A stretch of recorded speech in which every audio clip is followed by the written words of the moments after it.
Bom, dando continuidade, né? Vamos para a questão 17. Então, ela começa com esse texto aqui. Vamos dar uma olhada.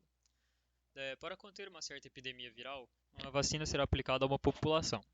Sabe-se que a efetividade de uma vacina pode ser entendida como sendo a porcentagem dos indivíduos vacinados que estarão imunes. Então, aqui, ó, a porcentagem dos vacinados que ficam imunes à doença. E, para controlar a epidemia, a porcentagem mínima de uma dada população a ser imunizada é dada pela fórmula aqui, tal que R0 maior que 1. E o R0 é um valor associado à característica da epidemia. Então vamos ler a questão 17. Em relação à epidemia e à vacinação, é correto afirmar que a porcentagem mínima deve ser é sempre maior que 50. Para uma vacina, quanto maior o R0, menor a porcentagem mínima da população que deve ser vacinada. É, então, as alternativas, ela tá relacionada com a porcentagem de imunizados que deve ser e as características da epidemia com relação a R0. Então, para a gente conseguir resolver, vamos dar uma olhada nessa fórmula que o exercício traz para a gente, que tem a ver com a epidemia. Então, 100 vezes R0 menos 1 sobre R0. Bom, eu acho que é mais fácil de analisar essa função se a gente fazer a distributiva aqui e olhar separadamente. Vai ficar 100 R0 sobre R0 menos 1 sobre R0. 100, né? 100 sobre R0. Então, simplificando as coisas, a gente vai ficar com o seguinte: 100 menos 100 sobre R0. E agora é importante reparar assim, ó, esse valor aqui sempre é maior, esse valor aqui é sempre fixo, sempre vai valer 100. Então o que acontece? Quanto mais eu aumento o meu R0, menor fica toda essa divisão. Se essa divisão fica menor, esse valor aqui no final também vai ficar menor. Vai ficar maior, né? Perdão. Porque se essa fração diminui, então o 100 menos algo menor fica maior do que 100 menos algo maior. Então vamos ver alguns exemplos para ficar claro. Se o meu R0 for igual a 2, R0 igual a 2, a gente vai ter o seguinte, ó. I de 2 vai ser igual a 100 menos 100 sobre 2, que é 50% da população que deve ser imunizada. Se o R0 for igual a 4, a gente vai ter o seguinte, ó, I de 4 é 100 menos 100 sobre 4, que é 75%. Então repara ó, que quanto maior for o R0, maior vai ser a porcentagem a ser imunizada. Então vamos ler as alternativas. Ó. A porcentagem mínima sempre maior que 50, não necessariamente. Aqui, ó, quanto maior R0, menor a porcentagem mínima. Não, a gente já viu que quanto maior o R0, maior a porcentagem mínima. Errado. E aqui, ó, quanto maior R0, maior a porcentagem mínima. Então essa daqui é a questão correta. Alternativa correta, alternativa C. Então vamos ver a D, ó. Para um dado R0, quanto maior a efetividade da vacina, maior a porcentagem mínima da população. Não, então tipo, se você fixa o valor R0, quanto mais efetiva for a vacina, você precisa se a vacina for pouco efetiva, você vai ter que imunizar mais gente. Então também está errado. Então é a alternativa C. Então vamos para a questão 18. Assuma que R0 igual a 2. Então vamos lá, ele já falou assim, ó. R0 igual a 2. E que a vacina tem a efetividade, que eu vou chamar de E, de 80%. Qual deve ser a porcentagem mínima da população a ser vacinada? Então, primeiro, vamos ver qual que seria a efetividade mínima sem levar em conta a eficácia da vacina. Então, é o I de 2, que é 100 menos 100 sobre 2, que é 50%. Então, se a vacina tivesse 100% de eficácia, a gente precisaria vacinar só 50% da população. Mas, ó, se a gente voltar aqui no texto, ele fala que a eficácia é a porcentagem dos indivíduos vacinados que estarão imunes. Então, repara, ó, o que que a gente pode fazer agora? Eu quero saber qual que é a porcentagem da população que eu vou vacinar. Ó, a porcentagem de vacinados que, se eu levar em conta que a vacina tem 80% de eficácia, eu quero 50% de imunizados.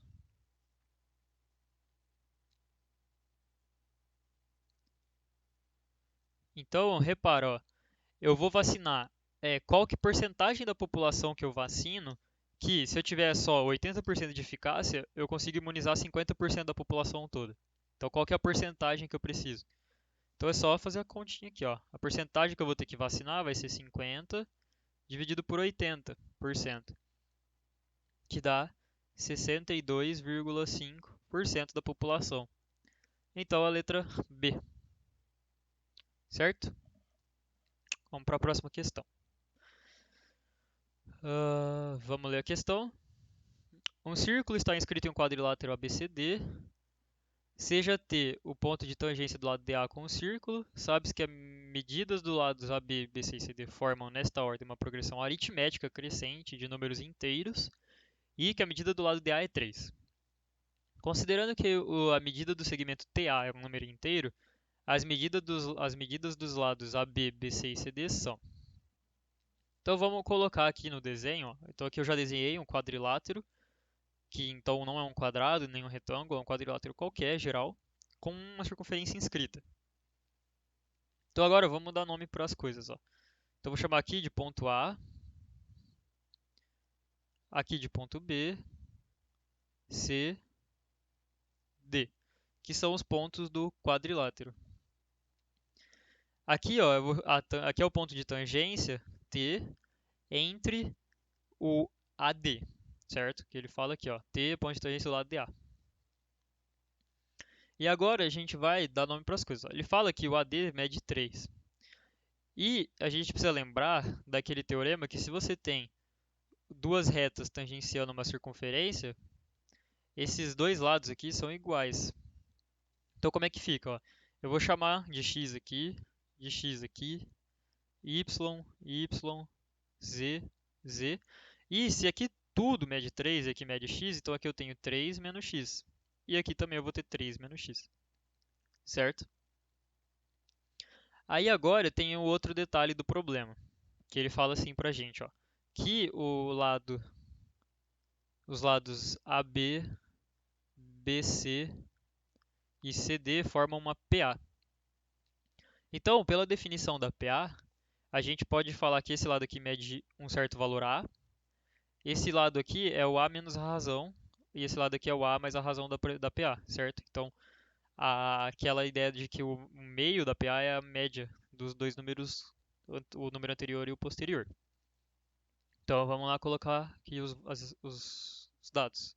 Então, ó, o AB eu chamei de A menos R, o BC eu chamei de A e o CD de A mais R. Agora é a gente montar um sistema de equações, porque a gente consegue relacionar o x e y, z com o tamanho dos lados. Ó. Se a gente vier aqui, repara que x mais y tem que ser o mesmo tamanho do A menos R, certo? Pela nossa construção. E o y mais z tem que ser A. E o z mais 3 menos x tem que ser A mais R. Certo? Então agora ó, eu vou reescrever isso aqui multiplicando por menos 1. E vou reescrever aqui, ó, x mais y é igual a menos R, menos y menos z é igual a menos A, e z menos x é igual a mais R menos 3, certo? Porque agora, se eu somar todo mundo, repara que esse x cancela com esse x, esse y com esse y, esse z com esse z, esse R com esse R, esse A com esse A. Então a gente chega nessa conclusão aqui, ó, que 0 é igual a menos 3. Então a gente sabe que o A vale 3. Então agora vamos pegar essa informação e dar uma estudada nesse lado aqui, nessa informação, que x mais y é igual a menos e. Então a gente sabe que o a vale 3, opa, 3, que vale o a menos e, certo? Que é esse lado aqui, ó. Então, agora que vem um detalhe importante. A gente precisa escolher um valor para a razão da PA. E como é que a gente vai saber qual que é esse valor da razão da PA? Olhando para isso daqui, ó. Se a gente escolhesse o R igual a 2, certo? A gente, ó, valores maiores que 3, não, valores de 3 e maior não faz sentido, porque senão a soma de dois lados daria zero, o que não faz sentido. E a soma de dois valores também daria um lado negativo. Então, a gente tem duas opções, ou R igual a 1 ou R igual a 2. Então, o que acontece se o R for igual a 2? Vai ter x mais y igual a 1. E se o R for igual a 1, x mais y é igual a 2. E aí que a gente precisa olhar é o seguinte. Se o exercício fala, ó, que o segmento TA é um número inteiro. O segmento TA é esse segmento aqui, que é x, certo? E aí fica o seguinte, ó, se x precisa ser um número inteiro, e aqui ó, eu tenho que x mais y dá 1. Isso aqui eu tenho, tipo, seria um caso tipo meio mais meio, 0,3 mais 0,7. Então repara que o x, para isso aqui dar 1, o x não pode ser inteiro. Então o r igual a 2 não faz sentido para o problema. Então a gente só pode escolher o r igual a 1. E aí então tá pronto, ó. A gente escolhe o r igual a 1. E aí o exercício pede as medidas dos lados AB, BC e CD. Então ó, a gente sabe que o nosso A é igual a 3 e que o R é igual a 1. Então isso aqui vale 2, isso aqui vale 3 e isso aqui vale 4. Alternativa B. A parte mais importante dessa questão é conseguir entender o porquê que o R tem que ser igual a 1. Esse detalhe chatinho. Certo? Vamos para a última questão. Considere a matriz A, essa matriz aqui, e seja B a matriz A mais a sua transposta da matriz A. E aí define essas duas coisas e pede para a gente explicar, mostrar algo sobre esse sistema, que é o B, a matriz B vezes a matriz XY, que é igual à matriz 2021, 2022. Então vamos lá. Primeiro, ó, vamos pegar aqui a matriz A.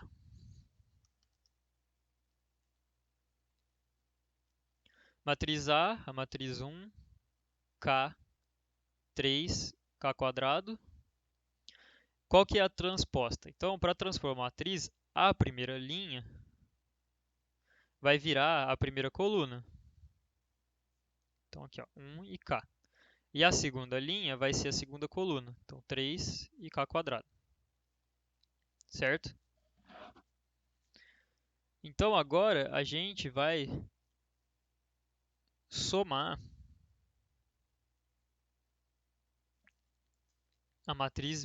Então, agora a gente vai, para deixar a matriz B, a gente vai somar a matriz A, que é 1, K, 3, K quadrado, mais a transposta, que é 1, 3, K, K quadrado. Então, a nossa matriz B vai ser 1 mais 1, 2, K mais 3, 3 mais K, né? K mais 3. Aqui vai ficar 3 mais K também. E aqui eu vou ter 2K quadrado. E agora o exercício pede para a gente estudar esse sistema de equação aqui, ó. 3 mais K, 3 mais K, 2K quadrado, vezes XY, igual a 2021, 2022. E aí o interessante agora é lembrar que sempre que a gente pode escrever um sistema de equação dessa maneira, se a gente estudar o determinante dessa equação, a gente consegue concluir coisas sobre o sistema. Aí lembra, ó, né, o determinante de B. Então, se o determinante de B for igual a zero, o sistema não tem solução. E se o determinante de B for diferente de zero, o sistema tem solução. Então agora a gente precisa olhar para cá, ó, as alternativas. Ele fala para valores de K se o sistema tem ou não soluções. Então é isso que a gente vai procurar agora, ó. Como? Fazendo o determinante. Então o determinante disso daqui, ó, é a diagonal principal menos a diagonal secundária. Então vai ser 2 vezes 2k quadrado menos 3 mais k vezes 3 mais k, certo? É o determinante de B. Então o determinante de B vai ser 4k quadrado menos, ó, quadrado do primeiro, negativo por causa desse menos, menos 9. Menos 6k, que é 2 vezes o primeiro vezes o segundo, menos k quadrado. Então o determinante de B é igual a 3k quadrado menos 6k menos 9. Certo? Então agora eu quero saber aonde que isso aqui dá zero, para a gente poder responder as alternativas. Então, se eu coloco igual a zero, eu posso dividir tudo por 3. Então, eu vou ter k quadrado menos 2k menos 3 igual a zero. Delta vai ser igual a 4 menos 4 vezes 1 vezes menos 3. Delta vai dar 16. Então, k é menos b, que dá 2 positivo, mais ou menos raiz de 16, que dá 4, sobre 2. Então, K1, um dos valores para cá é 3, e o outro valor para cá é menos 1. Então, repara, ó, se o K for 1, menos 1, e se o K for 3, o determinante dá 0. Então, vamos olhar as alternativas. Ó. Se K é igual a 0, o sistema não tem solução. O sistema tem, porque o sistema só não tem solução se o K for 3 e se o K for menos 1.